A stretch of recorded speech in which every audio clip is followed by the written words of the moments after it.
वांगे, कांदा, टमाटर, लसूण, कढीपत्ता, कोथिंबीर घेतलेली आहे. वांग्याला छान भाजून घ्यायचं आहे व भाजल्यानंतर वरचं काढून घ्यायचं. तेल तापवायचं. तेल तापल्यानंतर जिरे मोहरी टाकून घ्यायची. त्यानंतर कढीपत्ता टाकून घ्यायचा. कढीपत्ता टाकल्यानंतर अद्रक लसणाची पेस्ट टाकून घ्यायची. अद्रक असले टाका, नसले तर काय नाही. त्यानंतर कांदा टाकून घ्यायचा. कांदा चांगला भाजू द्यायचा. कांदा भाजल्यानंतर टोमॅटो टाकून घ्यायचं. टोमॅटो चांगलं गाळ होऊ द्यायचं. गाळ होण्यासाठी आपण त्यामध्ये टाकत आहोत मीठ टाकल्यानं लवकर गाळ होते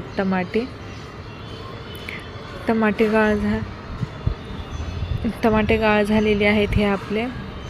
त्यामध्ये आता आपण कोथिंबीर टाकून घेतो. नंतर मसाले टाकून घ्यायचे आहेत. मसाल्यामध्ये मी लाल मिरची, हळद, मीठ वापरलेलं आहे. ते चांगलं हलवून घ्या. हलवल्यानंतर त्या वांगे भाजलेले टाकून घ्यायचे. भाजलेल्या वांग्याला चांगलं पेस्ट हलवून घ्यायचे. हलवल्यानंतर हे आपलं भरीत तयार झालेलं आहे. एकदम छान लागतं. तुम्ही ट्राय करा एकदा गावरान पद्धतीने.